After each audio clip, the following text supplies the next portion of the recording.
story can be short, a story can be long. A story can be read from a paper, a story can be a song. A story can trigger your fantasy, a story can be a comedy. A story can make you learn something completely new. A story can make you get a different view.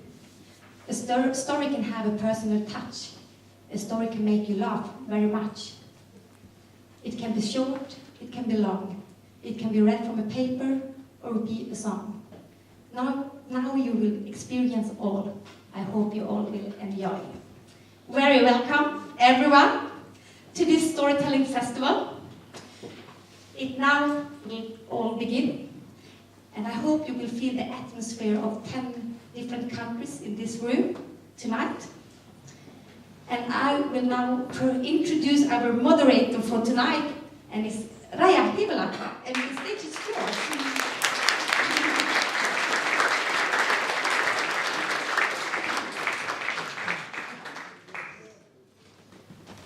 You can hear me, can't you?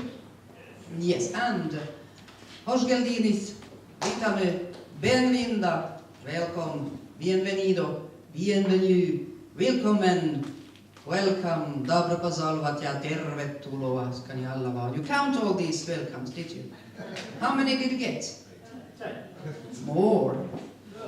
12. So all these languages can be spoken here tonight. And we have these, our friends from these 9-10 different countries from Europe. And I think I have to start learning using microphone. Anyway, and you've been working with our students in some workshops, and the results will be shown here and somewhere else too. So we have, from this moment, we can work with different stories during the whole night when it's bright. The night never ends, so we can tell stories all night. And then you go home somewhere. But anyway, we will start with this is a right motivation. We have our friends from Germany, and they will be accompanied by our students from Sveffi. So you are welcome to this stage.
Good. Now it's so. And this was actually the first time they were on stage, wasn't it? So it's not that. It's very good indeed. Now we go further in the program, and it's another German guy, Tom, who's telling about Europe is so different. Well, hello. I was in the art performance yesterday, and I will show you my story from this workshop. And the story is, Europe is so different. When I was on my holidays 12 years ago, I was a young boy, and I decided to go on this holiday by a bicycle. And I will show you what, how different how different the countries are that I cross. Yeah, and I will show you how I live this, how I experience it. Thanks. Okay, so Mustafa will call you the countries in which I cycled. Yeah. First country, Germany, he starts.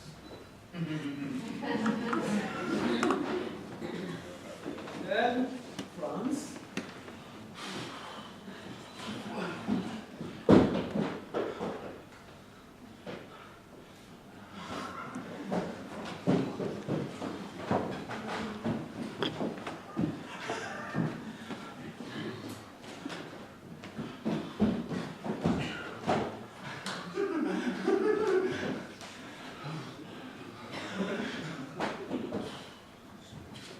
Next is England.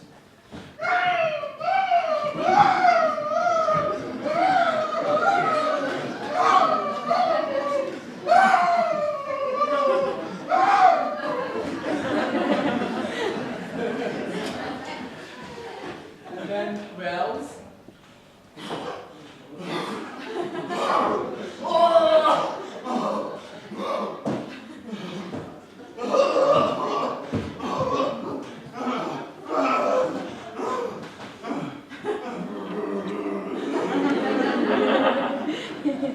And the last is Ireland.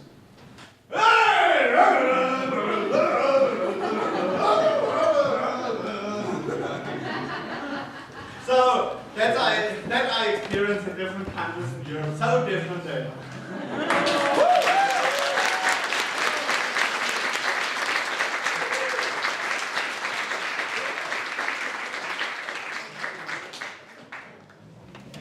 Thank you, Dankeschön, Tom. And maybe we will get a little thirsty after this biking, so you can buy some drinks there, beer and cider if you are very thirsty. And we are trying to open the windows so that we get some more air here. Well, Tom, you visited one of the countries, and it was Wales, wasn't it? So now we go to Wales. Childhood memories, Denise, and sound effects by our sound engineering students. My story starts with a recent walk on a lovely sandy beach not far from where we live, and my boyfriend and I went there one weekend. Lots of shells have been thrown up by the sea, and some of them were quite interesting ones, all different shapes and sizes, and I decided to pick up a few and take them home with me. And when I got them home, they started to remind me of childhood holidays when we first started to go camping with my parents and my younger brother. So, how did it all get started going on these camping holidays? Well, some friends of my mum and dad's, they've been camping for a number of years, and they had young children too, and they explained sort of how good they found it, all the fresh air, cheap, easy holidays. So my mum and dad were sold on the idea and thought, yeah, we'll give that a go. So off they went and bought the tent and all the other camping goods that we needed, the airbeds, the sleeping bags, the cooker and all the other paraphernalia, the lights, etc. Got all of that ready, and then we thought we need to practice putting this tent up. So in the garden at home, a number of times we had a go. We put the tent up, we took the tent down. We tried again, we put it back up, we took it down, until we were perfect in putting it all together. There were some false starts with that, because I think we were missing a few bits of the instructions, and it certainly looked strange the first few times we did it, but we managed to get it all sorted, slick, We knew what we were doing and we were ready for our holiday. So the day dawned of our holiday that we'd been long planning and waiting for. Everything was packed away, every nook and cranny in the car was used to get all the equipment in. My brother and I on the back seat, wedged in with all the goods packed tightly around us, and enough food, I think, for about 3 months, never mind the 3-week holiday that we were planning for. So we were all ready and off we set. Our holiday is in Wales, on the west coast of Wales. A nice destination's been chosen with a lovely sandy beach, castle, plenty to do to keep us occupied all that time we're away. So it takes a long, long time to get there. We're wondering if we'll ever get there. You know what children are like, they want to be there now, not take time. But eventually we get there, we see the campsite, have a look round, choose where we're going to put our tent. It's a little bit windy and blustery that day, but all the practice did help and we got our tent up, ready, got everything in it, all settled in, had a nice meal that night, settled in for bed.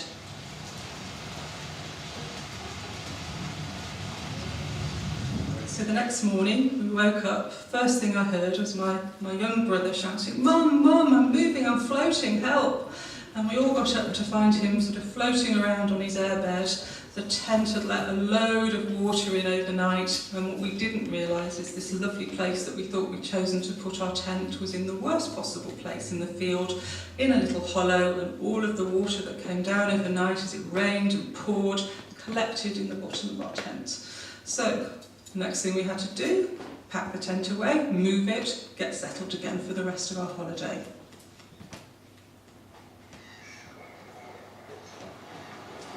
One thing I remember from that holiday is spending time down on the beach. It was a lovely, big, golden sanded beach. The ocean was a little bit cold, but we did go swimming sometimes, we were brave.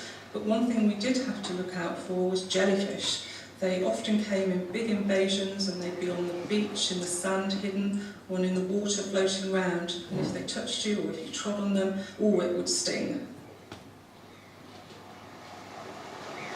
Between the campsite and the beach there were these really big sand dunes which my brother and I liked to go and play in. You could get lost for ages running up and down them. But one of our best games was to take the towels with us and use them as little sledges to go down some of the inclines on the sand dunes. We did it again and again and again. But what we found after several days of this was the towels were getting quite threadbare and in holes, which my mum wasn't too happy about.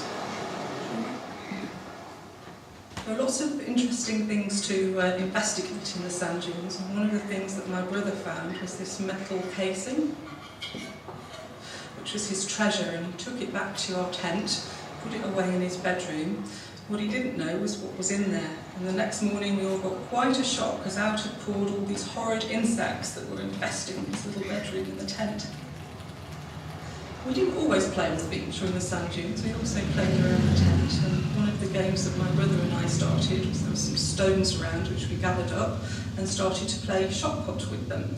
So I think I got a little bit too involved in that game and started to do the swinging round and things and really launch this shot put. But what I hadn't realised that my dad was walking past at the time and it caught him on the ankle, and he was in agony for days after that, so much so I didn't know we'd managed to get home because his ankle swelled up so much. Those 3 weeks went really quickly, but we had enjoyed it so much, all of us, that we invested in a bigger and better tent, which to me was a great delight because I had my own bedroom in there. And we had probably about 5 or 8 years of going back camping, nearly always to Harlech, this place on the Welsh coast, on the west coast of Wales, with a castle, the beach, the sand dunes. And just all of those memories came back from that recent walk on a more local beach to where I live now, and just thinking about those lovely family holidays that I had as a child. And that's my story, but I'm sure you have something very similar that you could tell.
This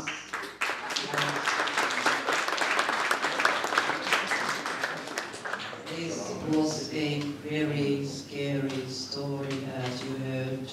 Yes. But now, going on, we have a boy called Pierre from France, and he has been to China, and that is what he's going to tell us about. Thank you.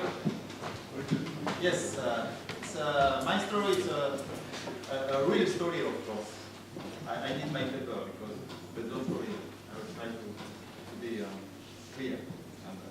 Okay, now you know this is China, but I will let's put some suspense. I was in Paris, 2009. I was working as an IT manager.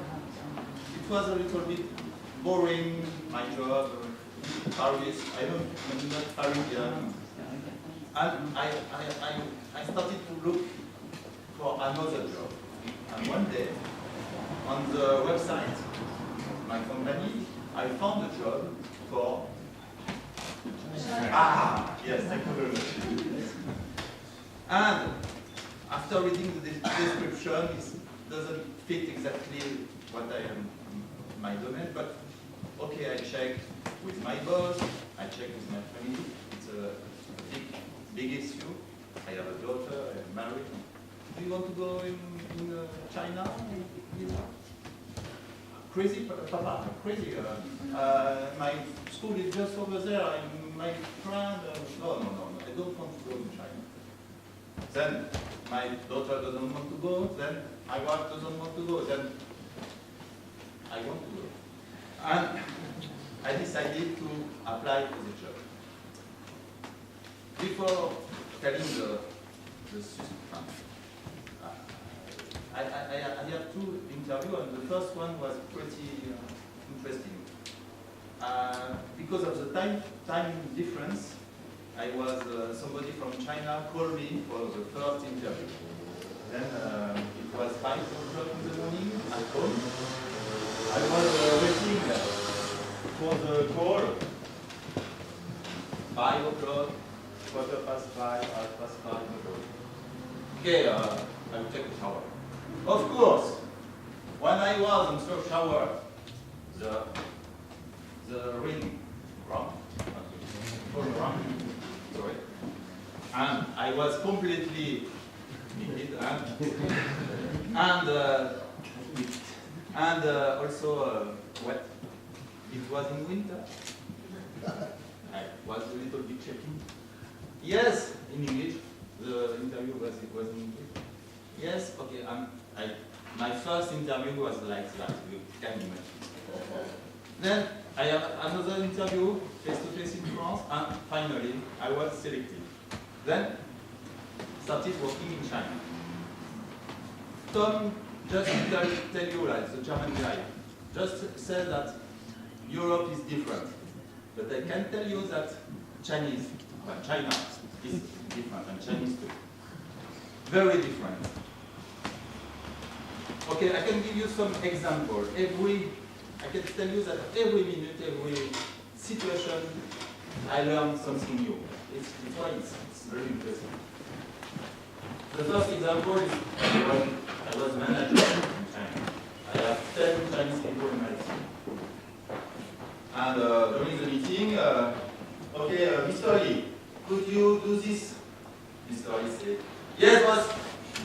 Mr. Tang, could you check? Yes, John, of course. Everybody said yes in China. But after 1 week, Mr. Lee, where are you? Can you tell me where are you? It's not finished, boss. Mr. Tang, some problem. And then if you are not on their back, if you are not checking time to time what they are doing, they don't do. Because they don't understand, they don't want to do, they have something else to do, then you have to be very careful about that. If you go to China, of course. Another, what I want to say, that's about forecasting. Forecasting, it's very interesting forecasting. I have a countdown and I ask my consultant for sure, could you give me the forecast budget for 1 year, 2 years, 3 years? Boss, 3 years? No, maybe I can forecast for 1 month, 2 months, okay, but 3 years, it's impossible. They are living day by day in China. They don't care about, and they don't know, they don't want. Okay, I hope there are not maybe friends here. But they are very, very good in negotiation. They are commerçants. During the meeting, for example, if you have to negotiate price, delay, or contract, it's very, very difficult. Be careful. You think you can manage, but in front of you, you don't know who is the decision maker. Maybe sometimes you have no decision maker. You can make many meetings. After they ask you some strange questions, no link with the contract, with the delay. What's happening? It's crazy. Then the best thing, advice I can give you, go with some Chinese and negotiate Chinese with Chinese. Of course, you have to stop the Chinese and say, because it's talking Chinese together, could you give me some tips and after explain. Another, what I can tell you? Yes, maybe something more personal. I told you that I was alone in China. Then maybe you want to know how is a single man not in New York but in China. I was in a very small town, and you know, in China, the Chinese are not as tall as me. I don't want to say that I am very tall, but the Chinese are shorter than usual. And when you are like, for example, like here, everybody will stand up. I was always the one who is the taller. That everybody can see me, of course. Then on one hand, it's very nice to be noticed by everybody, especially by the girl, because they always smile to you, and it's very nice. But on the other hand, it's a little bit uncomfortable to be noticed whatever you are doing. Okay, the language also, of course, big difference. But not only speaking, because they don't speak very good English, they don't, some speak English, but not good, and the problem is the writing. Everything is writing in the Chinese. And you have to learn the Chinese to speak, and you have to learn the writing. It's two language for me. It's too very hard. But after a while, we can learn a little bit Chinese and we can survive. So it's okay, it's possible. Okay, last subject because maybe I'm too long. Driving in China, because I have to drive. I have my driving license, Chinese driving license. Okay, I can give you some example. For example, the first one, I like also riding bicycles, and not only by car. When you see a Chinese on a bicycle, on a motorbicycle, or in a car, even in a truck also, never they go straight. They always, I don't know why. There are nothing on the right. They never go straight. They turn, they think, they change because be careful. Yes, in China, you have to be, you drive on the right side. On the highway, you imagine the highway, Chinese highway is 3, 4 line. The road. So you imagine it's very, very big.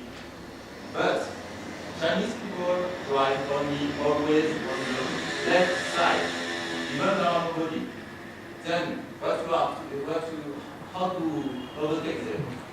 You go on the right, then you overtake mostly on the right. but the problem is, when I came back in France, the first time I was in a highway. Yes, a little bit nervous in France. They don't, of course, they don't use an indicator, almost never.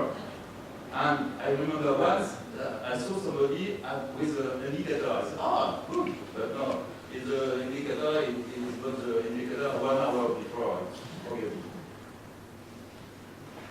The horn, of course, you use the horn always, but not like Parisian. I don't know if you know Parisian. When they use the horn, they like that in Paris. In China, they use the horn and they say like that. No aggressive, no. But they use the horn. But they don't say anything. I will ask you a question. You know the right priority. I think it's the same in many countries. When you have a cross like that, normally when you arrive on the cross, it's the right, the one who arrives on your right, was the priority, right? So, okay. In China, also normally the people who arrive on your right have a priority. Be careful. It's not like that. It's for somebody knows. It's the heavier one. The heavier has always a priority. Then the trucks, the bus, after the big car, the small car, the motorcycle, the bicycle, and at the end, what you have at the end? Pedestrian, of course. Be careful when you cross. Then when you arrive at the cross, check before if it's a pedestrian, you can go. If it's truck, stop. Better. Okay. I wanted to say something that if you stop also for if there is a pedestrian who cross in front of you, if you stop, be careful on your back because nobody can imagine that you will stop because there is a pedestrian. Anyway, it will overtake on you. Go, continue. Okay, roundabout. Roundabout. You know the roundabout. Normally you will like that, but sometimes the Chinese goes. They take the shortcut. Then in front of you, sometimes somebody just in front of you in the roundabout. Okay, I was lucky. No big accident. Okay, I think it's too long. It's my conclusion. I was very happy to spend almost 3 years there, and it was a fantastic experience. I won't regret, and I won't forget. Also, I can talk about many things else like medicine, Chinese medicine, very famous, school, education, transportation, massage, very interesting, culture, of course, architecture, wedding, funeral, many. If you want to ask me after, later, no problem. And I just want to finish about one thing. When I arrived, I think, okay, the only solution to negotiate, to live better in China is to think like Chinese. Then I said, my goal is to think what Chinese think. I can tell you it's impossible. It's possible, I try my best. Maybe if you are married with a Chinese girl and you stay 20 years there, maybe, but it's not sure. Thank you very much.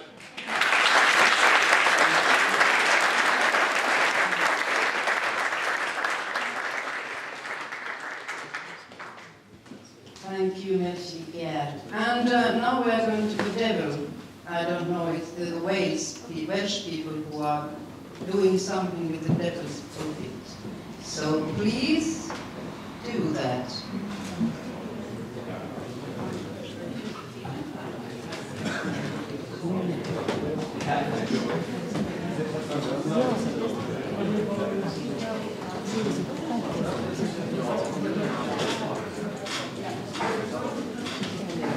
Just give us 1 minute.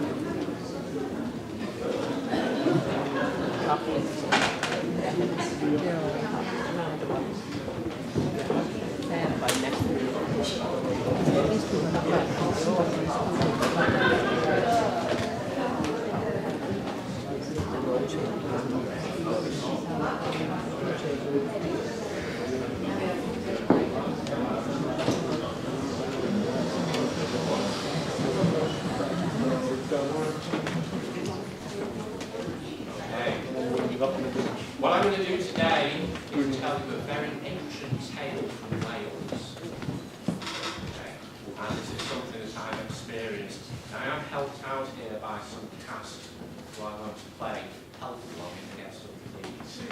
This is the first ever performance of this, and probably the last. Oh, no, it's not. Once upon a time, hundreds of years ago, in a valley in Wales, in the kingdom of Gwent, there was an abbey where there lived the nuns, and they were led by the beautiful Sister Cistercian. Now this land, the valley that they lived in, was wonderful. The crops grew tall, the cow's milk was wonderful, the sun always shined, and from that milk they made ice cream, which they had every Tuesday as a special treat.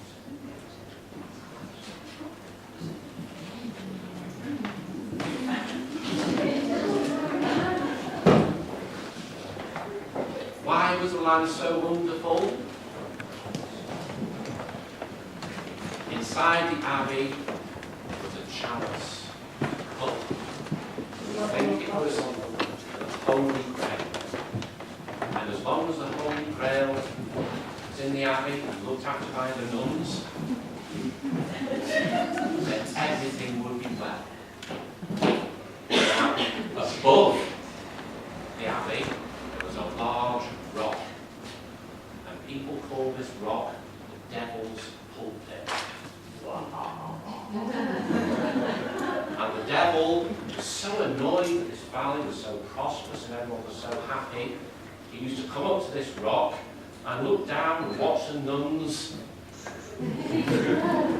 looking after the villagers, tending the crops and eating their ice cream. But he decided it had to stop, and he would tempt the nuns over to the dark side.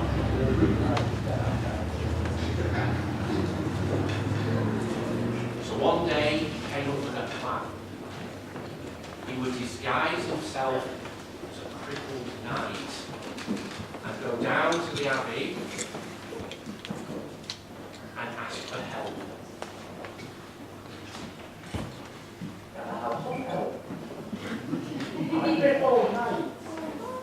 And the nuns took him in and looked after him and fed him ice cream.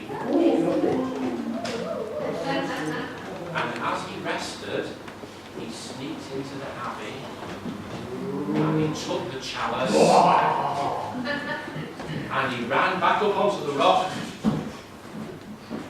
and shouted down to the nuns, "Turn to the dark side, or I shall smash the chalice." Smash it to 1,000 pieces. They refused. Again, turn to the dark side. Turn to the dark side. And they refused.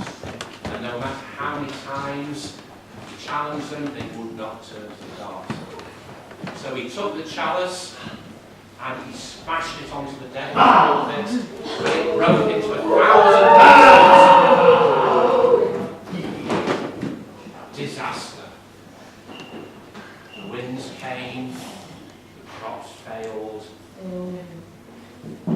cows, no milk, and for everyone, no ice cream. Sister Cistercian was not only beautiful, she was cunning. So she got her nuns together and came up with a plan. She told them that she would go up to the devil's pulpit and she would distract the devil and engage him in games and keep his attention. While she was doing that, the other nuns would gather up all the pieces of the Holy Grail. So up they went.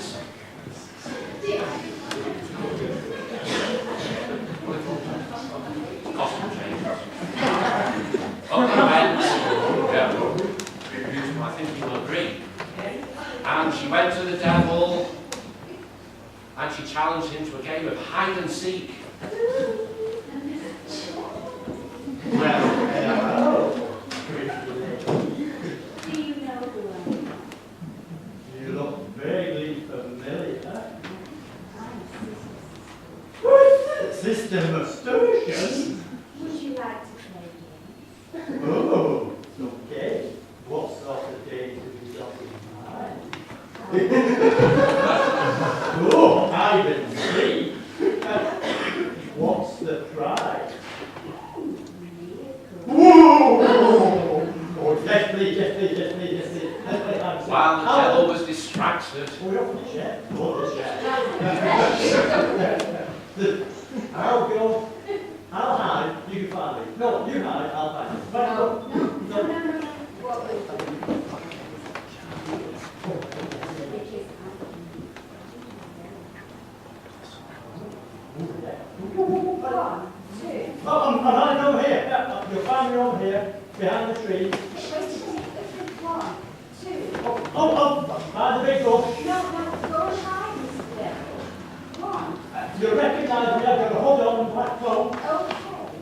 One, two. Sisters. I'm over here. Okay, Mr. Devil, we're coming. I'm over here. Wait a minute, go and hide. Grab the pieces of the chalice. Here, over here. I'm coming. Good, I'm over here. and the nuns and the sister She's went gone. back to the abbey. And they rebuilt the chalice. Was the devil annoyed? Yes, he was. He certainly was. However, they only found 999 pieces of 1,000. So they rebuilt the chalice and put it back in the abbey, and the sun shone, and the crops grew, but the cows, no milk, no ice cream. Sister Sturgeon was so upset that she hadn't managed to build all of the chalice that she pined and cried and searched high and low but could not find it, and eventually she died. And every full moon, it is a full moon tonight, every full moon she would be seen wandering around looking for this place. Now that's a story. Tinton Abbey, in the Kingdom of Wales. Last year, I went there, and I climbed up onto the Devil's Pulpit, which you can do, and I looked down onto the abbey, and the sun gleamed, and down on the ground, I saw a piece of pottery.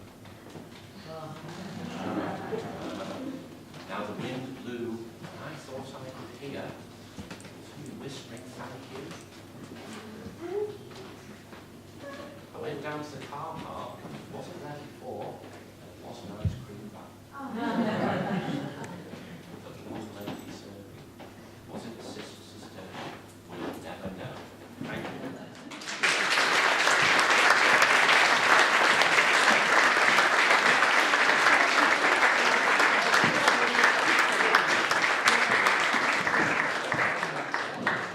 Thank you. And you can see stories can be told in many different ways. And now, after this happy ending story, so we'll have a short break, about 10 or 15 minutes.